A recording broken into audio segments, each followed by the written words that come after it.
Buenas tardes y bienvenidos al curso de Humanidades 3022, secciones 2, 4 y 5 de la Universidad de Puerto Rico, recinto de Humacao. Yo soy el profesor Rojas y en la tarde de hoy vamos a estar discutiendo el tema acerca de Foucault y la ética en la cultura tardomoderna.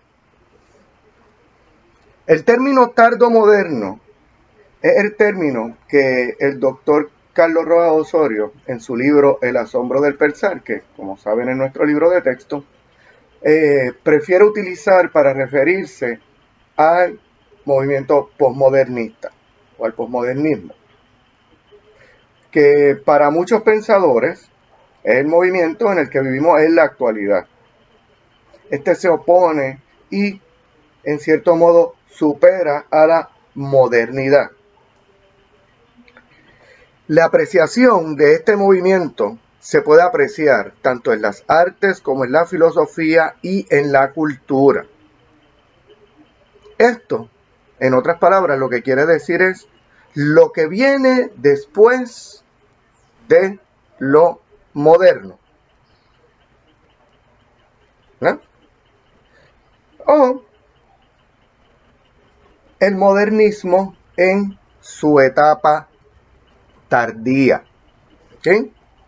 Así que, mientras que, por un lado, en la modernidad, el hombre se construye como sujeto de conocimiento, en el posmodernismo, el conocimiento ya no gira en torno al ser humano, es decir, el ser humano en la búsqueda de conocerse y entenderse y explicarse a sí mismo, ¿no?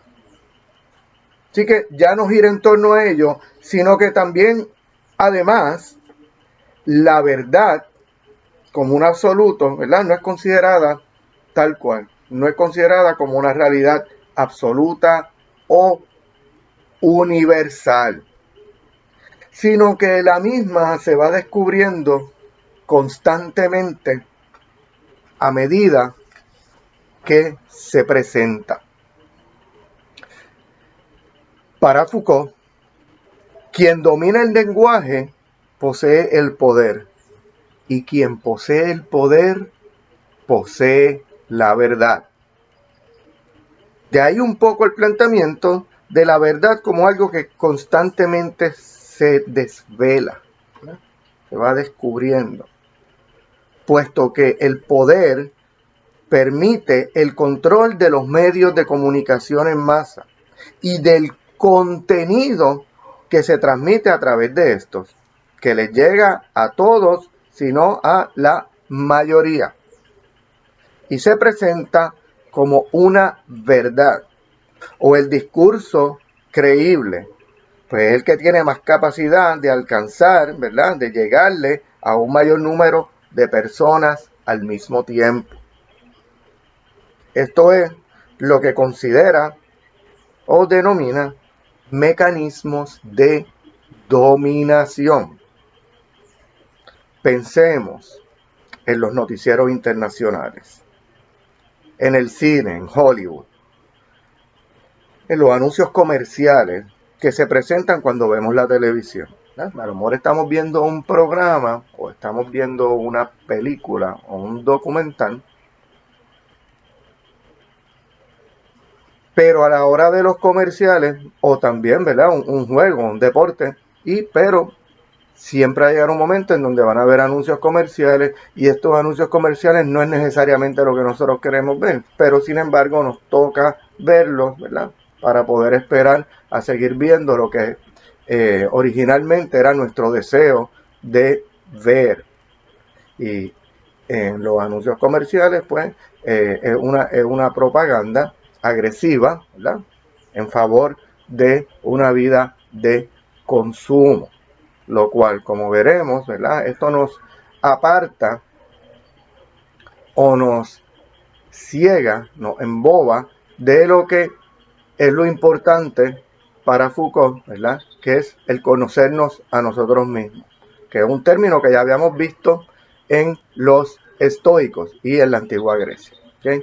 Él fue un estudioso de los estoicos y de ahí trae este tema de lo que es el cuidado de sí, lo trae, pero lo adopta, ¿verdad? A su modo y no necesariamente arraigado al pensamiento estoico. Bien, bueno, continuemos, ¿no?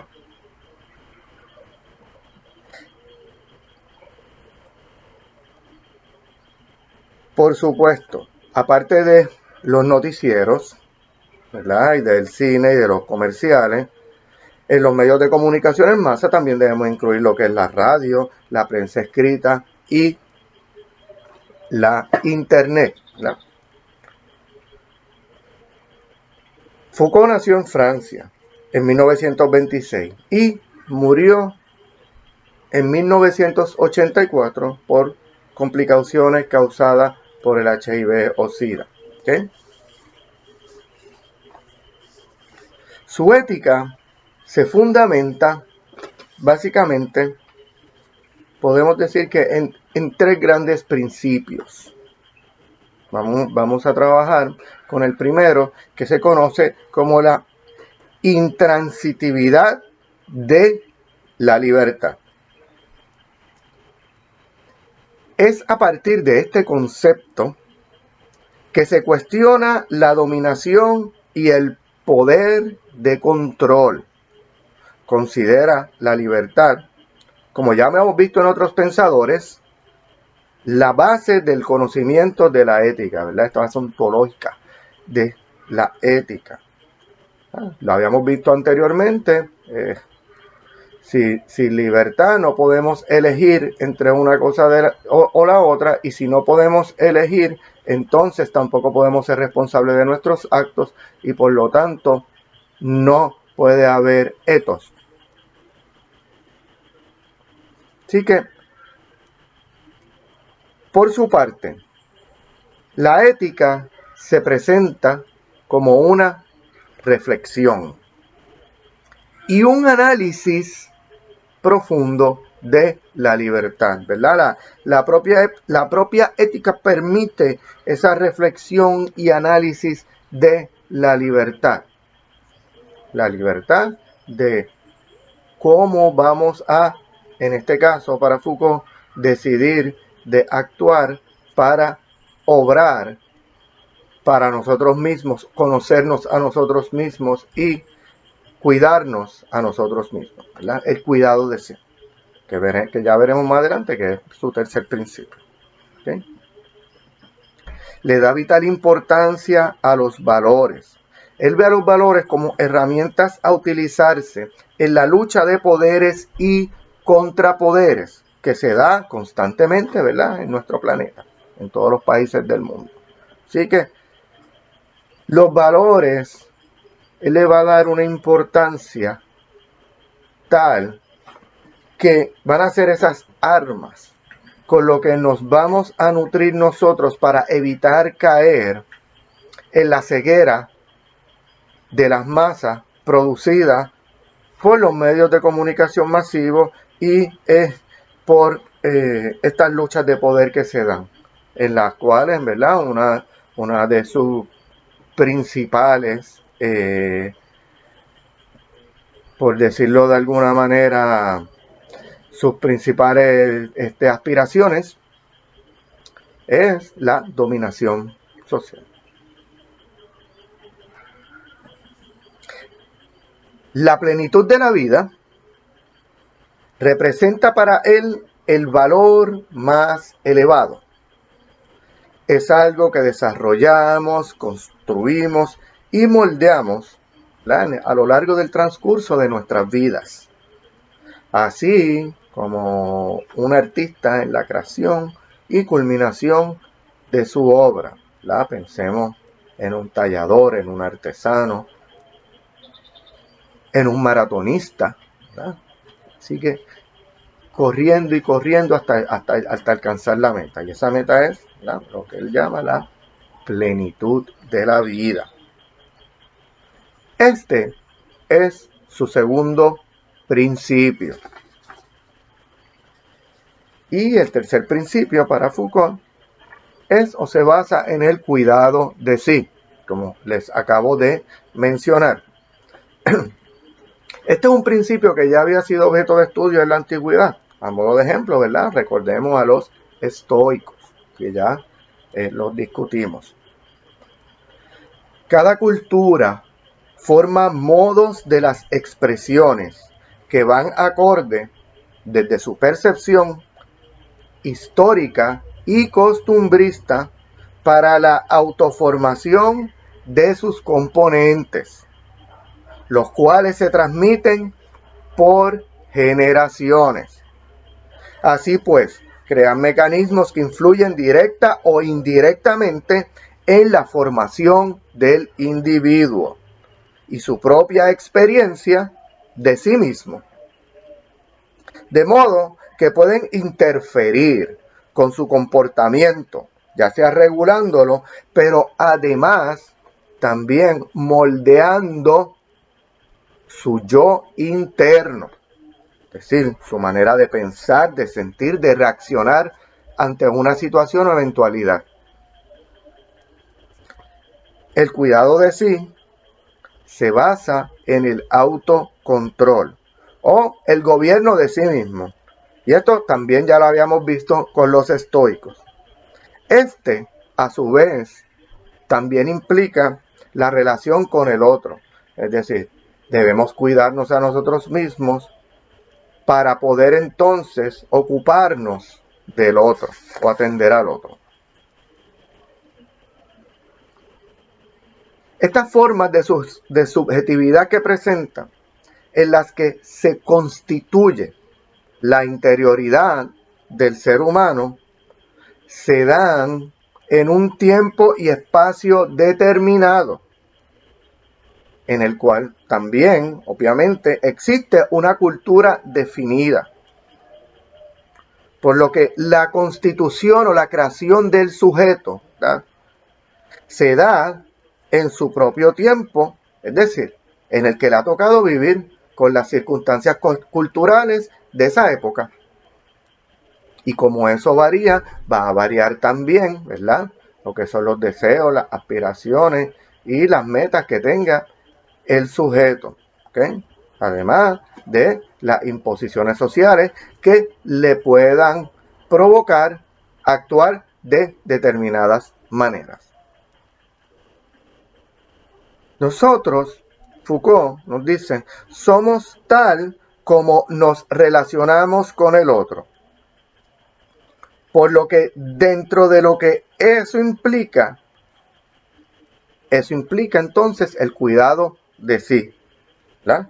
Conocerse a sí mismo no es lo único de lo que nos debemos ocupar, sino que también de las relaciones con los demás. Aunque ciertamente el mandato principal, ¿verdad?, es el de cuidarse o ocuparse de uno mismo, pero trae consigo implícito el que debe haber una relación de cuidado y preocupación por los demás. Así que somos un reflejo, o nos reflejamos o nos proyectamos nosotros mismos en la medida en que nos relacionamos con el otro. ¿Qué nos está queriendo decir con esto? Bueno, si tratamos mal a otro ser humano, pues entonces eso es un reflejo de cómo somos nosotros. En cambio, si se practica la caridad, pues eso es un reflejo de lo que es el sujeto como tal.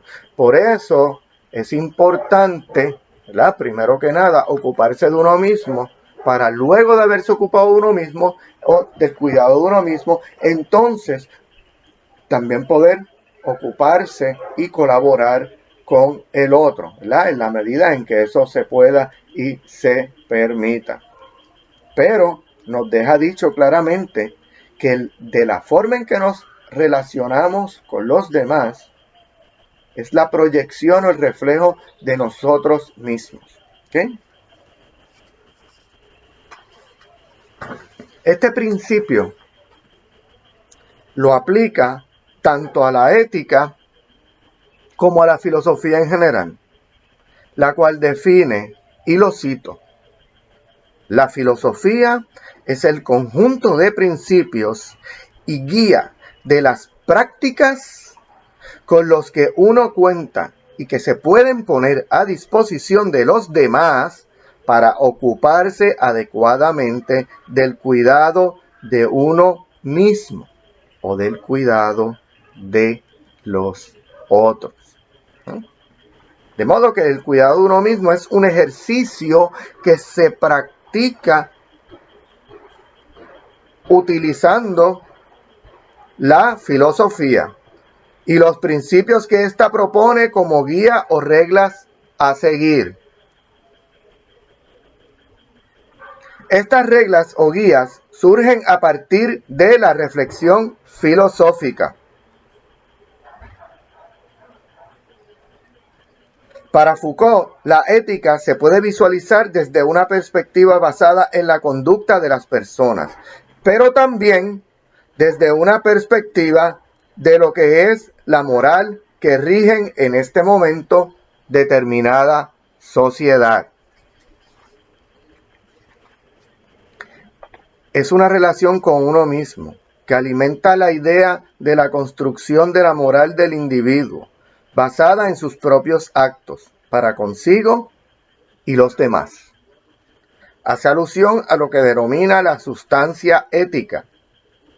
Con esto se refiere a aquellos aspectos de la conducta humana que los lleva a formular y evaluar los juicios éticos. Así, para los griegos, la sustancia radicaba en el placer, mientras que para la moral cristiana en el deseo.